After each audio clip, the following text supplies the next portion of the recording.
welcome back to Childhood Expired, where we share our experiences in early adulthood. I'm Abril, the college student that adds fire to this group. I'm Kathy, the dog mom and the glue that keeps this group together. I'm Kike, the wise one, and married to Kathy. So in this episode, we are talking about having a balanced, unbalanced life, how we time manage all of the crap that we have going on, whether that's going to work, having relationships, our responsibilities, church, school, Bills, your free time, trying to work out, all of this stuff that we want in our life. vacation days. How can we do it? So first question, what do you manage on a normal week? What do you have to figure out what goes where? On an average week for me is work, cleaning the house, either buying food or cooking food. I'm not a great cook, but it ends up being like half and half. Surviving. Half bought food, half made food. I take care of my grandma 2 days out of the week. I got to balance that into my schedule. And then I would say like not weekly, but scattered in weeks. Depending on the week, or visiting his parents or visiting my parents or visiting a friend. There's always, just depending on the week, that gets sprinkled in the mix. Having family time. And any church events, if the church has a prayer night or, a retreat or something. Definitely. Kike? So first and foremost is my marriage. That's, I wouldn't say like some kind of bad work or something that I have to manage. It's just priority. It's a main thing that I do about my manage throughout the week is keeping my marriage safe. And I work most mornings, super early before everybody's even awake. I manage that. I get out. By the time I get out, everybody's going to work. So I get the rest of the day. And usually I take that rest of the day to either work on home stuff or like chores or go to church and design and do all the ministry stuff related. And then Sundays, church for like half of the day. And then the rest of that day is free time. Yeah. I think just like us or you guys, church is definitely a big priority in my life or something I manage. So much so, like I will literally...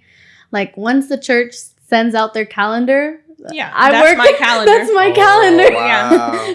You don't do that? For real? I manage our calendar. Oh. Yeah. No, but we do it like, I watch our calendar. Yeah, like, we have the calendar shared. Yeah. And so when the church calendar comes out, I put it all into the phone and he gets the notifications. Yeah, that's how but prevalent like she does is. it like even before the calendar comes out almost. And depends. then like she changed some things when the calendar comes out. It depends how in the know I am that month. If we're school too. So like I'm a person that I schedule my study time and my homework time, and then I put in my schedule when everything's due as well. So school is a big thing. Work, I did childcare for before and after school. So now school's over. So now I'm doing summer camp for the county, right? And so my schedule for that changes every week. So this week I'm working, I think this week I work, 7 in the morning to 1 p.m. So not bad. Come next week, I probably work 1 p.m. to 6 p.m. And then the week after that, that my schedule is never... That'll be an adjustment. Yeah. But in school year, it is the same schedule, right? Every day? Yeah. School every day. The Monday through Thursday classes. So that makes it a little bit easier. So with all the crap, I know it's not crap, but it feels like sometimes with all the stuff that we manage, right? How do you pick what is priority? Like, how do you pick whether family, when do you pick family over church? When do you pick going out on a date night over going to a family event or hanging out with friends? Like, how do you pick priority? Right. Well, like we said, the church calendar is a big priority, you could say. But I will say, like, I don't we have missed youth nights because somebody from our family's having a birthday party. Like in those situations, I'll go to my family's carne asada or something like that and miss a Friday night service or Wednesday night service. But Sundays is church day. I mean, there's kind of non-negotiable. Date nights, we don't do that a whole lot. We don't. Not that it's a bad thing. It's just that that's not your priority because of his work schedule. Like we spend our days together a large amount of time. So like whenever and you do ministry together. Yeah, or if I have like a day off, we just stay home. Or we'll go out to eat. Even if we go out to eat, we'll somehow end up talking about ministry or work. But I think one of the things is like we do stuff. We just don't like label it a date. We're not like, we're going on a date. We'll just be together. And I'm like, hey, let's go out to eat and get ice cream. And he's like, yeah, let's go. But I'm not like, oh, we're on a date. You know? So, no, it's just you're spending time. Sometimes now I have this game on the PlayStation. And it's a really nice game that Kathy likes and I like, and it's great. It's kind of like family, like anybody can play. So we just kind of been doing adventures in that game. Yeah, it's really cute. Playing together. So it's nice. It's really nice that I get to like share that experience with Kathy, and that will be like one of the best quality times. That always gets integrated into the week, but I don't like set aside like whatever day we're going on a date or this and that, unless it's like our anniversary. Like, there's not set dates. And friends, when our friends say, let's do this, all right, sounds good. We're hardly ever, like, the initiators, I think. Kike kind of is sometimes. He'll be like, hey, let's do this. Or he knows he'll have a friend that he hasn't talked to. And he's like, let's do this. Whereas I'm just like, whatever our friends say, I put on the calendar, sounds good. Like, No, we've had a couple house parties here. Y'all's house. Well, recently, I mean, but they're usually centered around an event. Like I have a holiday here for my birthday, for like a holiday. That's when I've invited people. But for me, priority really comes and goes. If that makes any sense. Because, like, obviously church is a priority. Working is a priority. Going to school is a priority, right? Top 3. Right. But same like you, like, it depends, like, if I'm in my procrastination, stage and I don't have schoolwork, there's times where I've definitely called out of work because I need a day to study and to get stuff done. I've definitely called out of work. I've definitely missed church because of that. I've called out of work to go to church because there's like a last minute event or just something that I decide that I wasn't going to go to and now I really want to, like whatever. That's not like ever really a big thing. When it comes to family, me and my family aren't those have dinner every night at the table together. Yeah. Even though, because it's only 4 of us and then we all do our own thing. And it's always been like that growing up, right? Even when like we get dinner, everybody grabs their plate and Andres goes to his room. My mom goes to the sala. I go to the dining room. But we're okay like that. So like family time isn't a big thing. But I schedule it too, right? Like, Mom, let's go to a movie. Right. The boys always hang out together. They're not boys that want to be, because Andres is older, so he doesn't want to be with his sister. He doesn't want to be with his mom either. And then the little boy wants to do whatever Andres does. So, and then when it comes to friends is such a priority for me. Like, that is my refresher. Like, I'm an extrovert, and so I get charged, or like I guess refueled by being around people. Like, I hate being alone. I hate it. Okay, and bye. So anytime there's anything, I'm down. I don't care. There's like rarely times that I'll just be like, no, I don't want to, or I'm busy, or I just want to be by myself. A lot of the times even if I'm extremely tired, I don't care. I'll go out. Like, I don't like being alone. That's a big priority for me. I relate to that a bit. I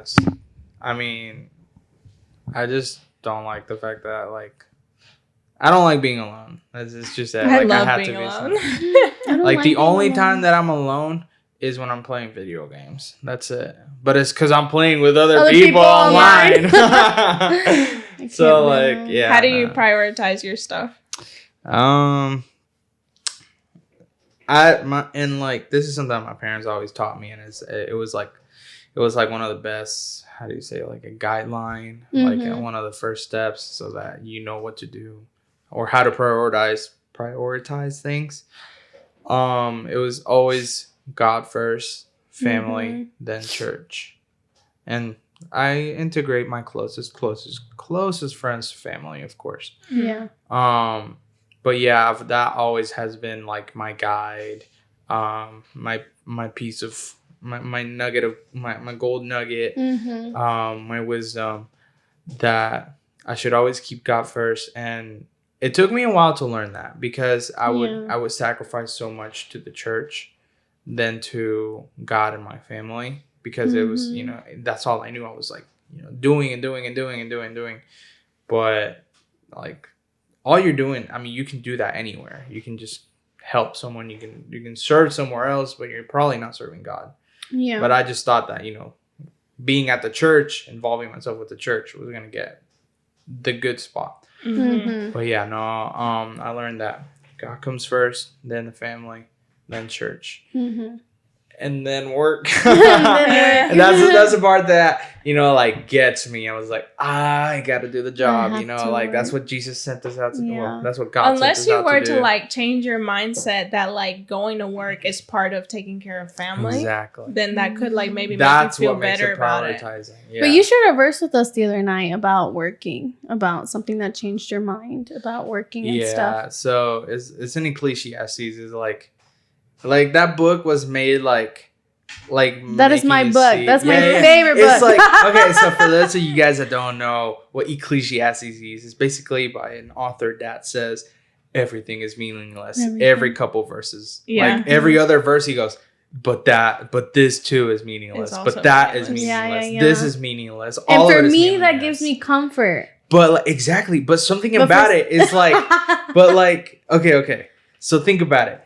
It's saying that everything is meaningless, but at the end of each like paragraph, it opens your mind. Like, it's not just letting you, like, the Bible's not that book is not telling you that it's meaningless. It's just telling you that is meaningless without a certain something, and it gives you the key throughout that whole book. It's amazing. It's totally cool.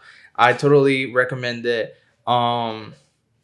If you want a piece of wisdom, there's other books of wisdom, but that's one of the ones where it's relatable to the day now. Like, it's relatable to the work sucks. Why is this happening? This is I can't deal with this anymore. This sucks. Why do we have to deal with this? You know, this is meaningless. Yeah, that's what it's saying. But without just letting you go down and down and down. Exactly. And down. But it doesn't like inspire you. It doesn't push you in the wrong direction, because what happens after he says that, every time he has something to back it up that changes to it making it meaningful. So I thought that's what was cool. Thank you, Pastor Kike. Yes. Whatever. Thank you, Deacon. So how you said earlier, how your parents were the ones that gave you kind of like the foundation of how to manage your life, right? Like time management. Other than your parents, who else would you say that you go to for advice? Like, you're extremely overloaded. Like, how do you cope? Who do you go to for advice? Like, when you legit have no way out, no way to get over it.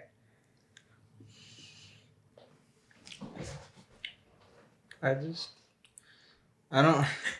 That's taking you too long to answer, sir. Yes, that is, because she's trying to say me, bro. Hello. Your wife. That's what. Here I am. That's what she's trying to say. I mean, there's other people too, but I should have been the first to answer. She said that's taking you way too long to answer. Okay. Besides my wife and besides my parents.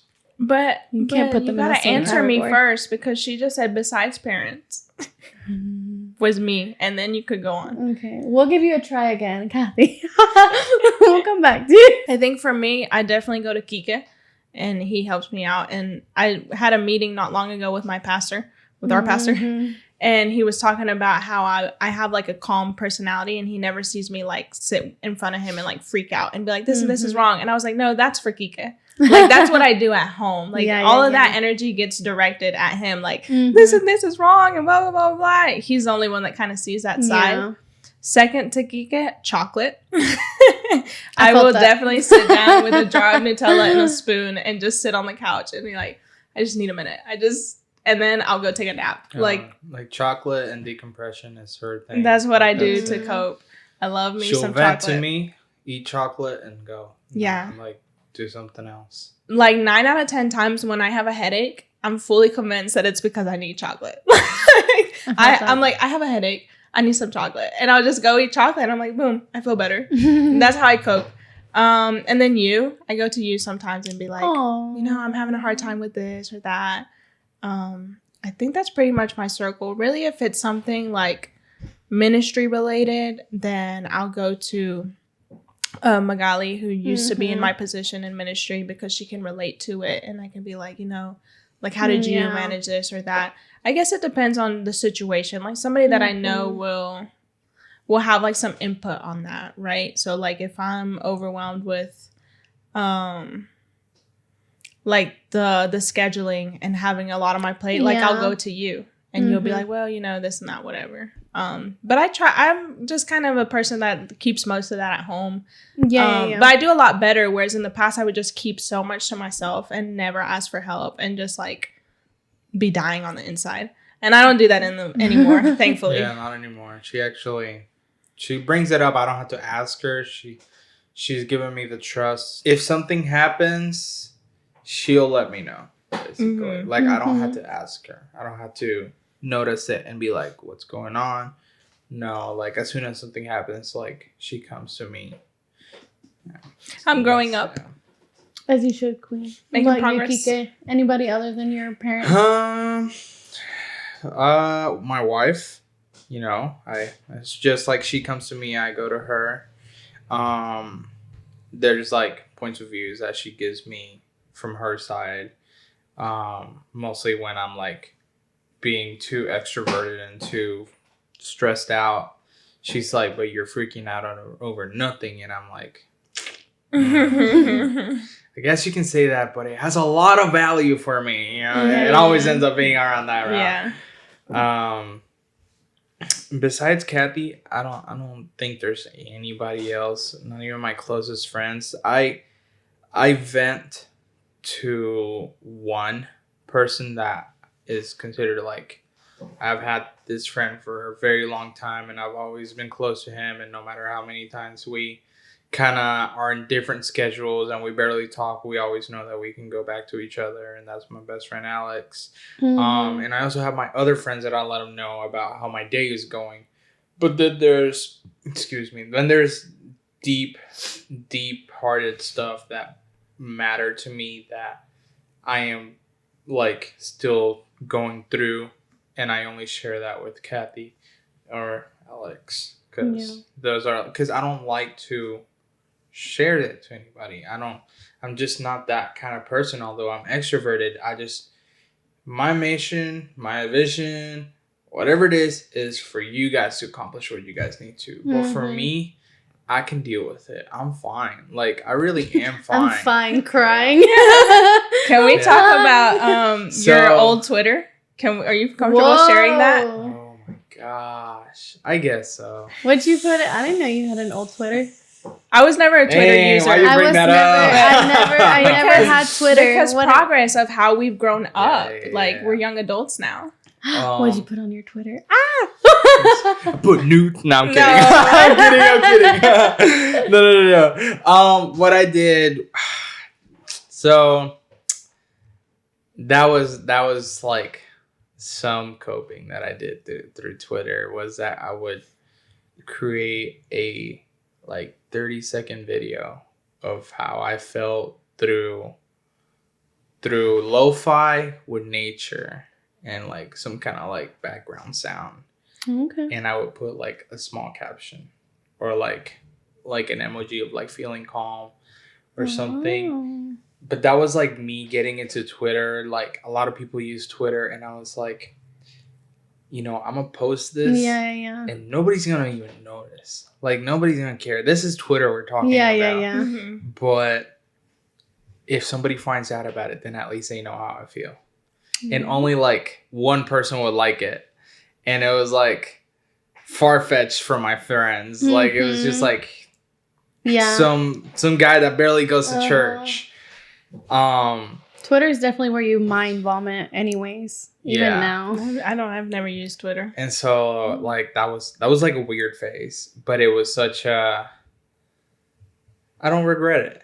But it is weird, and it is like... But it's better than in the past. A lot of people would just type out their feelings and be like, this and this happened. Even now, people on Facebook type out their junk. You were just putting a video with like a little bit of a sad song behind it. And like, no offense, if you do that, you need to stop. Find you somebody. Find you a support group that you can go to for help. There's a bunch online. There's no reason. Find you a Reddit group or a Facebook group. Do not post it on your status, homie. Quit. It's called your business for a reason. It's business that you got to take care of yourself and not let the world know. Because then they're going to influence your decisions that you want to take care of yourself. Yeah, so there's no point in taking those decisions yourself if you're just choosing from people's options. Like make your own assessment. But in contrast to those videos, like now as a young adult, what do you do to cope other than like talking to somebody? What other things do you do? Well, there's talking to somebody, but that someone is God, because I'm always like from the beginning, even when I did Twitter, I'm always that kind of person that constantly in the back of my head, I'm just talking to God. Sometimes I don't pray. It's not praying. It's just that I'm talking to God. I'm just God, you know, like I trust that I can talk to you. I trust that I can do this, and I just let him know how I feel.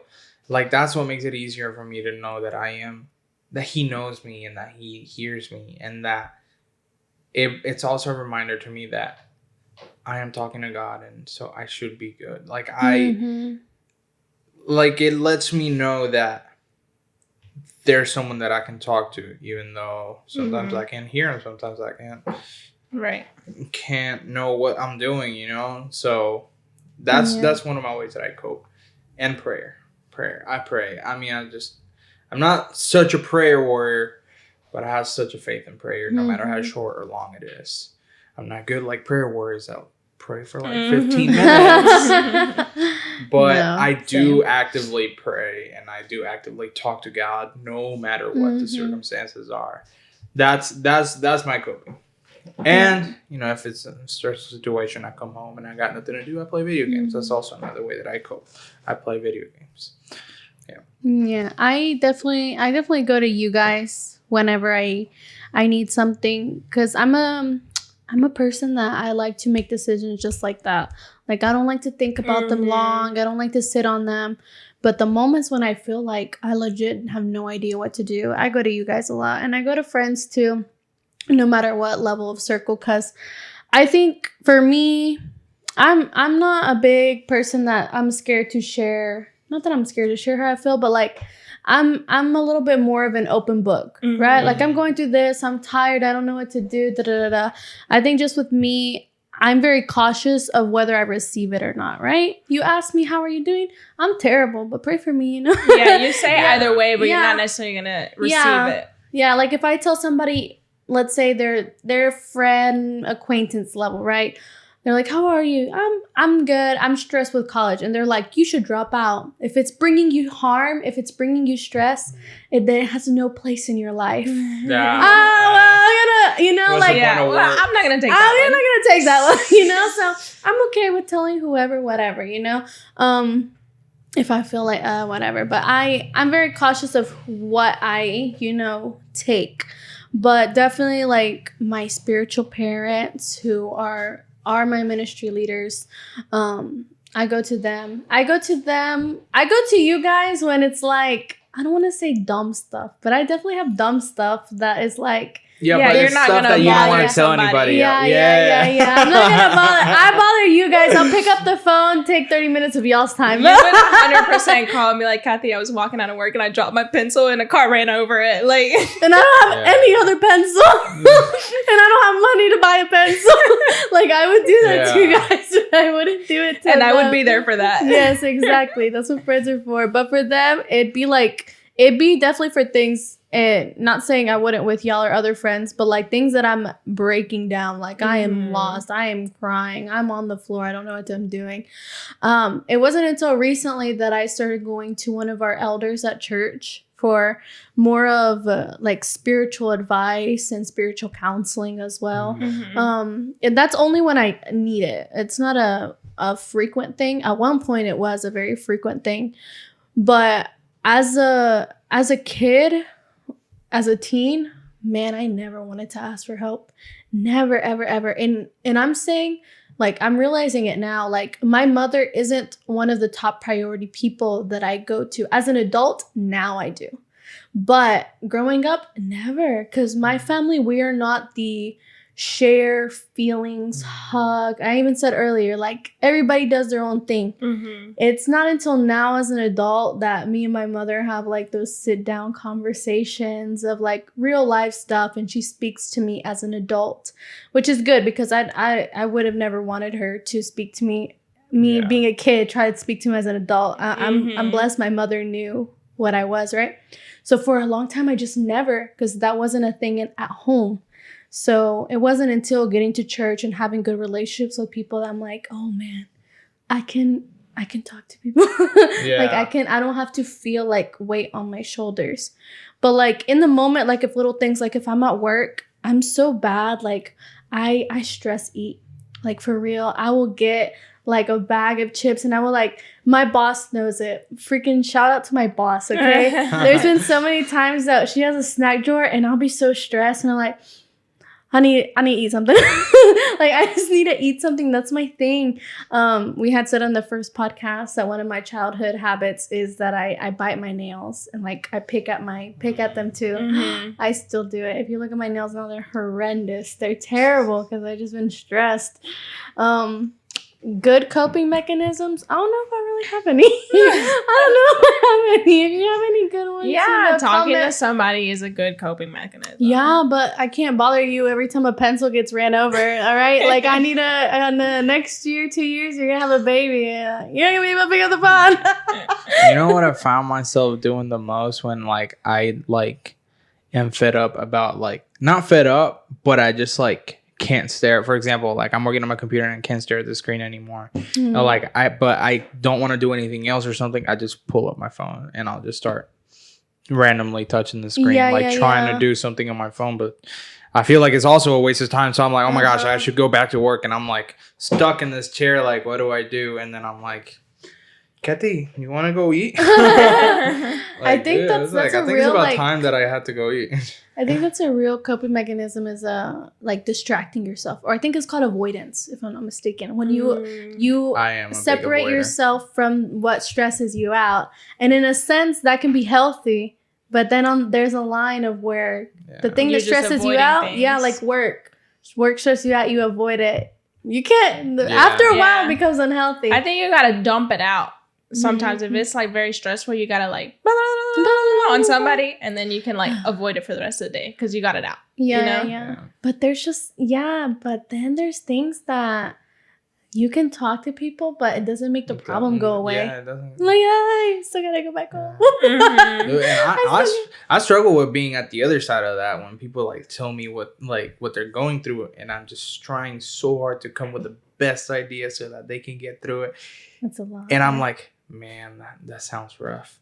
Like, that's all I'm doing. I got nothing for you. That's like, hard. Dang, bro. I'm just, if I can at least be your eyes and ears, okay, but I want to be able to help you some way or another. But I just like, I hate feeling stuck. Like, I don't know what to do for this person. Yeah. And I think most people, at least for me, sometimes when I dump on people, it is so that I can just say it and release it. You know, I don't think there's been many times where I'm like, I need you to give me advice. Like, I need it. It's more of like, how about I tell you, you talk to me, I talk to you, and like it's a back and forth. Like, okay, after this conversation, I think I got a result. You know, something's been resolved. But most times things like that is because like it'll help you like spring something in your head that would be like some keywords, some phrases where you communicate it to each other will make you create an idea or like a resolution or like a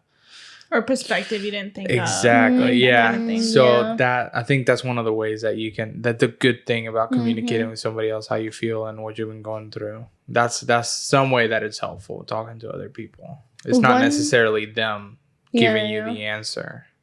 One thing that one of our elders said at church, it was at a recent youth night, somebody had asked a question about like, what do you do when you feel like away from God, right?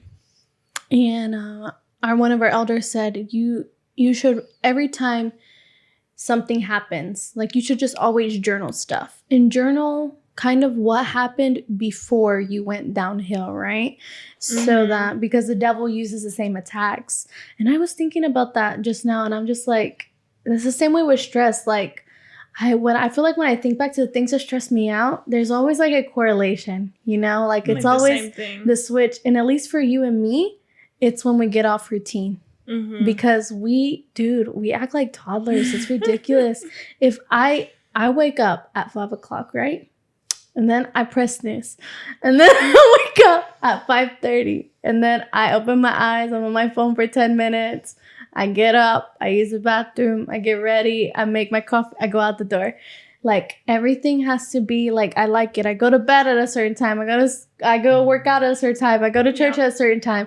But when weekends, just like the recent one we had where we were at church every single day, the entire week, and then hours and hours and hours the entire weekend that I'm not used to. I cry. Yeah, just getting thrown off the routine. I'm the same way. Like, I get hungry for lunch at the same time every day. Like, it's lunchtime. Oh, yeah, and I'm very stereotypical, like 11:30, 12. Yeah. Typical lunchtime. Okay, it's time for lunch. Lunchtime. And like what time I wake up around the same time. What time I go to bed. Like, Kika knows if we're like stayed up, which as a teen I could do all the time. Oh, always. And I, not that I was like able to function on low sleep, because I would wake up groggy and go to school late or whatever because I slept in. But like, in a sense, I could function. I was all right, you know? But now if I stay up late, then I sleep in the next morning or I feel groggy, and then I'll go several days where I cannot fall asleep.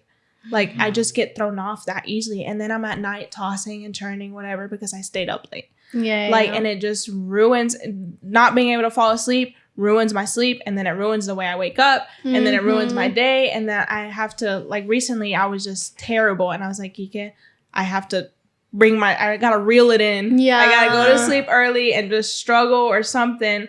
And I think I even joked one time, like, should I get some melatonin? Which I've never done. Do it.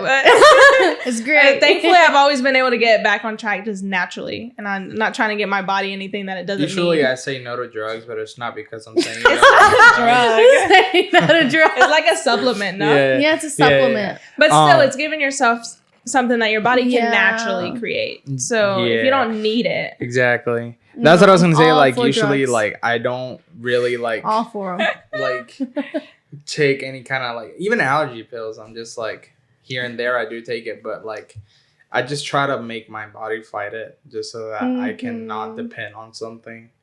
And, like, people ask me, should I take this? Should I take that? And I was like, can your body fight it first? And then if you can't really make it, like... Get your body to fight, man. It's like, you know, because... If you, I mean, what I've known, but I mean, I'm also being hypocritical because I take a lot of energy drinks, you know. And you see, the caffeine. You're right. Your body can do that naturally, Kike. Well, actually, no, I'm way past that point. There's no turning back. There's no turning back. Once I hit the chair. Yeah, but the way I reset is I'll just force myself to get up, because my body either way will wake up at the normal time that I get up, but I just end up sleeping farther because I went to sleep late or couldn't fall asleep right. But I'll just force myself to get up a few days in a row at that time, and then I'm back on track where I can fall asleep at 10 and not, because he'll fall asleep at 10 and then I'm like, oh, I can't sleep, I feel terrible, and then I'm like, babe, I can't sleep. And he's like, huh? I'm like, I can't sleep. And he's like, God, I pray that. And I'm like, thank you. I can't sleep. I can't sleep. Babe, please talk to me. There's no help. But yeah, routine. I do the same thing every day. Like, go to work, come home. Mm-hmm. Yeah.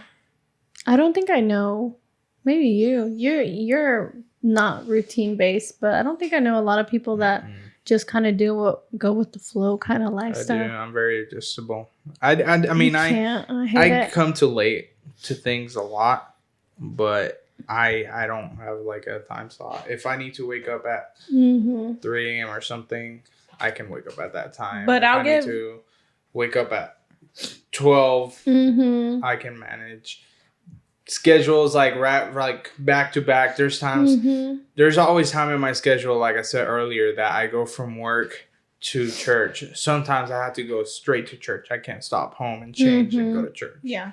Like sometimes I have to go straight home. Kathy better have food for me at church because I'll be. But like, an example of how you still kind of free flow in that is that every day that I'm at work, Kika will either call or text and say, "What's the plan for today?" He has no idea. He has no idea what's laid out for his day. Yeah. Whereas I know what my day consists of. Yeah. Today I'm doing this and that, whatever. Tomorrow I'm doing this, whatever. Tomorrow's the store for day for groceries. Even if we have the calendar schedule, even if we had those things, like I still ask Kathy. He goes day by day. He's like, "What are we doing today?" I could never. And I'm like, "Today you have to do this, and we're doing that, and blah blah blah." She'll like things that are not on my phone. Then she's gonna be like, "Didn't you see?" And I was like, "I did see. There's nothing, Like I gotta have my backup." Yeah, a lot of times it's because I just lay out in my head. This is what we're doing today. And that includes Kika, which is wrong on me sometimes because I'm like, Kika's gonna do this today, and like she'll never like let me know until the day of. But I know he's gonna ask, "What are we doing today?" And I'm like, "Oh, today can you do the grass?" And he's like, "Okay," and that's what his day. But he didn't wake up that morning knowing he's gonna do the grass. Oh, I gotta do the grass. Yeah, he just figures it out as he goes. I mean, you don't ask me to do the grass. You can choose another topic. It depends. No. Or like sometimes he'll be like, "What am I doing today?" And he knows he has to be at church, but he's like, "What do I need to do? Am I just going straight to church or, And I'm like, "Pick up food. Today I didn't make food." And then come to church. And he's like, "Okay." He'll just kind of do that. I'm very adjustable. I'm very lenient. I wonder if that will last through your 20s. I hope when it's just that I make time for I can things. Be like that. I want to be busy with my own things. I do. I want to be able to say, well, I'm kind of doing this. But then I'll feel bad about it. Like even after, I love vacations. I love it. But coming back after vacation, it's like hard. I need to get back in my routine. It's so hard. So to finish off, what is a time that you felt overloaded? And I'll go first. Like for real, like even the like consejo de people that you love didn't even help you out. Like you were just overwhelmed. And for me, I remember this vividly because I had talked to my spiritual parents. I had talked to, at that time was like the campus pastor, and it was I had talked to my mom. I don't know if I talked to you about it, but it was ridiculous. But I was working in our Charlotte campus, and I was on the verge. I don't think I've ever been on the verge of leaving church, but I was definitely on the verge of kind of like giving up what I was doing, like ministry wise. I was working full time. I was going to church and volunteering and working at church an hour away from home. I was just about to start college, and I was 17 years old. I was a kid. I was a kid. And I remember praying and praying and praying so much for God's guidance and just for him to move in my life, because I was just so over it. I remember talking to my pastor and just being like, I legit feel like physically feel like there's suction cups on my body, and that work is taking like energy out of me, and church is taking energy out of me, and the people that I have to take care of are taking energy out of me. Like it felt like I had suction cups on me, literally sucking the life out of me. And I remember saying, like, telling him, I was just like, man, it's stuff like this that makes me think, like, why can't I be one of those people that just come to church on Sunday? I remember us talking about that. Like, why couldn't we just be like regular Why can't people? we be like regular people? They're fine. They're just fine. Which is obviously not true. Or I can't say that, I guess. To each their own. But, you know, the excuses came of why. But man, I don't really know how I can't remember how I got out of that. But it was definitely a lot of prayer. And I think that was, I remember that year. So I'm a person that me and the Lord, I guess people usually call it like a New Year's resolution, right? But me and God tend to have seasons of life that kind of come yearly of like what this year intends of. And that year was about obedience. And I knew that in my process of going through that struggle. And that was the only thing that kept me grounded, is that I knew that although it hurt, maybe it was a trial, maybe it was a test, maybe it was a whatever, but God needed me to learn what it means to be obedient, to truly be obedient. And in that time, man, all I wanted to do was give up with everything. I think that year for me was so hard, because everything I didn't want to do, I had to do. Or everything I felt like I couldn't, I had to. And I had to do it with a happy heart.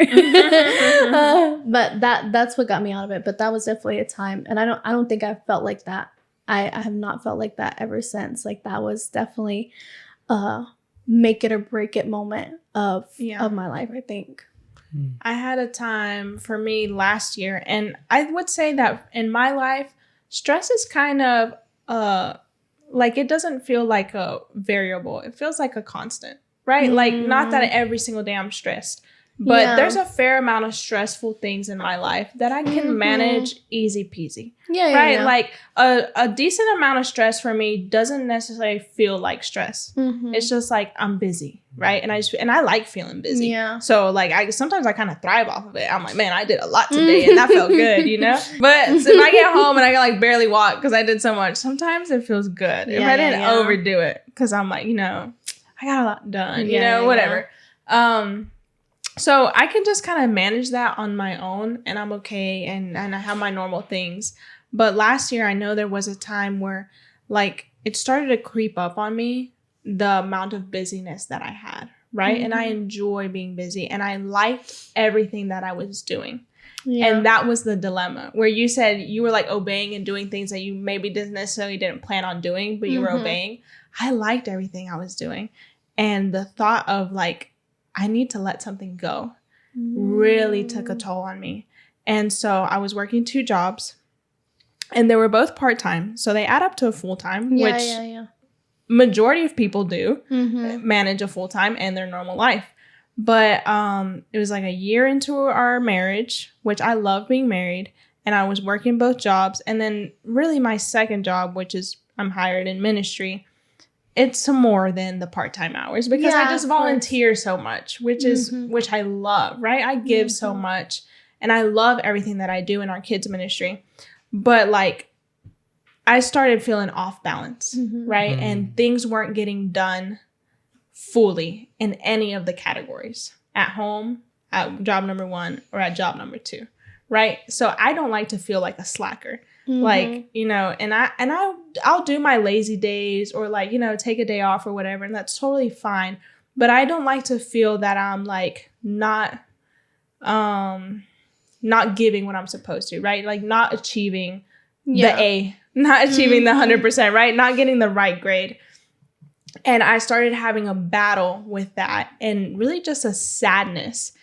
And I remember, Gika remembers, I would just come home and literally just fall on the ground crying. Like, or I would be washing dishes, and next thing you know, I would turn off the water and just cry. And Kika would be in the next room over and be like, "Are you crying?" "Yeah, I'm crying." I would just break down, like, every day, every single day I was breaking down. And the problem was that I loved my jobs. Yeah. I liked being there. Nobody was treating me bad. Like I said, I've never had a job that I hated. Like, everything was great. Everybody was nice to me. I liked what I was doing. Everything was great. Like, and that was part of the frustration. Like, why do I feel this way? Everything is great. Like, what's wrong with me? You know, why am I being unappreciative? am I like just being careless with my time, you know? And so it was really a struggle for me. And I would make my decision one day. I'd be like, you know what? I'm going to leave job A and just do the other job. And then I would go in the next day to job A and like walk in the front door and be like, I love it here. Like, I like being here. And I would just be doing normal job stuff and my mind would change. And no, I'm leaving job B. And then I would come home and be like, no, I'm leaving job A. And it was just so hard. But at the end of the day, I knew that something was moving in me that I needed to leave one of the jobs. I just knew that needed to be done. And it was just that conflict of which one. Obviously, I wasn't going to leave my marriage. That wasn't an option. But one of the jobs needed to be dropped. And it was just so painful. So sad. And I don't think I felt like that ever before or have since then. Just such a sadness and just so much pain until I went away with the Lord, spent some time alone, you know, let him speak to me. And he overall made me help me make my decision, which... Of course, whatever decision God tells me to do, that's what I'm going to do. But the process of it was very painful and just very sad. Yeah, it's always tough to make decisions. I mean, when you got to choose between... It's those, not the ones that are like either 1, 2, or 3, or 4. It's ones that are like, either I leave this or I leave that. Either I take this out of my life or take this out of my life. Kind of decisions that always become the toughest one. Yeah, and like I relate to that, but mine was really more like I don't think I've ever come to that point of reaching that I am overloaded mentality. I guess I live off of being overloaded mentality. Like, I mean, nothing will ever be overloaded if I'm always thinking I'm overloaded. Maybe your breakdown hasn't gotten here yet. We're waiting for it. I just don't. I just go. I just go like by day.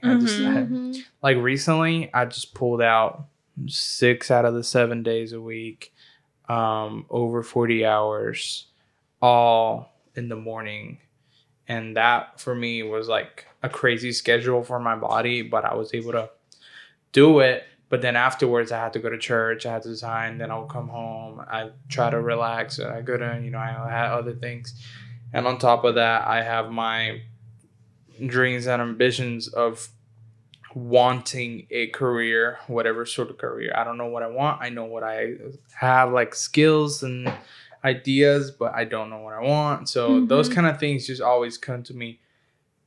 Always. At least I don't have to worry about relationship status or girl cheating on me or doing something. I mean, I got that covered. My wife is the best. Thank you. You're welcome. But other than that, I don't think I've ever had my overloaded point yet.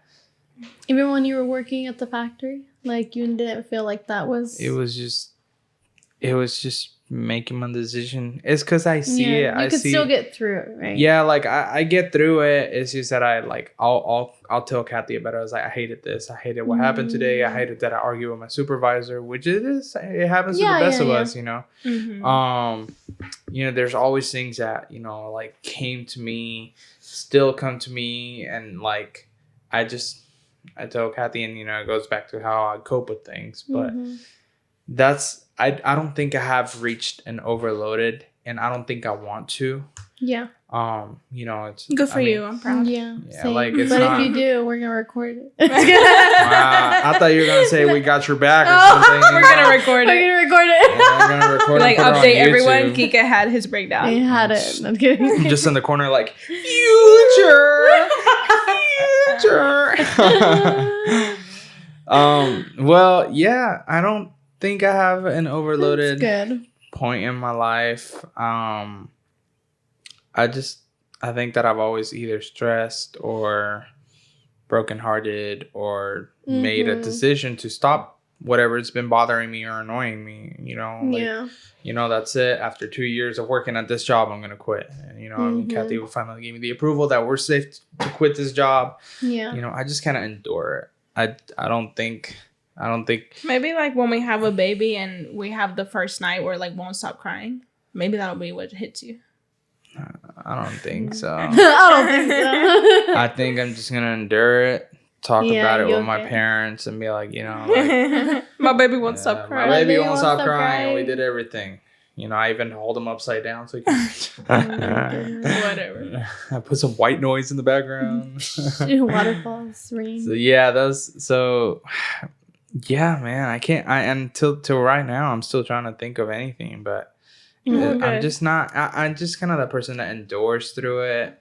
I think that if you're going through an overloaded sensation or time, I think that you didn't manage yourself well.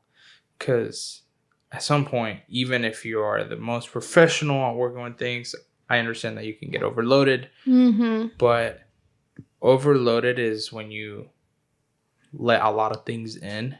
Yeah. You take on a bunch of things. That's very true. And it's a conscious taking it on. Exactly. So I've always understood that there's not a lot of things that I can do. If I can do it, yes. You can't always say yes. Yeah. I can't say that I overload myself with emotions. I overload myself with things, but I do it on my time. Mm-hmm. I don't. That's why I don't break down, because I can say yes to everyone. I'm the yes man. Mm-hmm. But at the end of the day, I'm putting you like in priority, and I'm just like easy come, easy go. You know, first come, first serve. I just in, out, production. That's how I get it. I'm not gonna be like, you know, this order came first, but this order is not ready, so I'm gonna finish this one first. And no, it's like, let's finish this one, out. This then one, the next one, out. That's why I haven't overloaded. You're so collected. Probably. Wow. Muy bien, Kike. Muy bien. Thank you, Pastor. What we're getting out of the podcast is that I'm the new pastor. So you've got your stuff together. You're a good adult. Yeah, for real. I just think that that's just probably how my parents raised me. It's very true. Yeah, I don't, and even my parents are organized. I actually don't think I've seen my parents break down either. I don't think so. I've never seen my mother either. No. Have you seen your parents? I've seen my parents break down. Maybe not out of like, overwhelmed emotionally. I've seen my parents break down before. Yeah, well, I've seen my parents cry before, but like work, stress, this, that. Yeah. Well, I see my dad overwhelmed work-wise. Yeah. My mom maybe not. She's a little more collected. And my mom gets through things like there's somebody has it worse. There's no point for me to cry. Always. If somebody has that's how I feel. That's what my mom is. She's like, oh, I can't be tired of work. There's some people that don't have jobs. Dude, that's another reason why I don't complain to people. I feel like they're having it worse. Mm-hmm. You can talk to the most perfect person, and I think this guy might be the most perfect person, but I think it's because he's gone through some ish. And so like, it's really hard for me to tell anybody. Like, even if it's like, oh, the trash can broke down on me and I'm just trying to make conversation, I can't talk about that. Mm-hmm. Like, I just feel like it's going to come back at me for saying stuff like that. For complaining. Like, I can't be complaining. That's why I eat the food on my table without, like, being picky. I know I don't eat vegetables a lot, but, like... You didn't eat your veggies today. Like... Yeah, I know. But I ate the zucchini. Yes. I ate that. No, but for real, like sometimes we've sat down and I'm like, this did not come out good. Like, and he's like, no, it didn't. And he just keeps eating it. I'm like, you don't have to eat it. I'm not going to eat it. And he's like, no, it's fine. Poor guy. You're a trooper. Yeah. A real trooper. Well, ending on that note, we want to share a Bible verse with you guys. It's Ephesians 5:15 through 17. It says, be very careful then how you live, not as unwise, but as wise, making the most of every opportunity, because the days are evil. Therefore, do not be foolish, but understand what the Lord's will is. Thank you guys. I hope you enjoyed this episode. Make sure to comment down below your thoughts, anything that you've experienced, and we'd love to talk to you. Bye. Bye.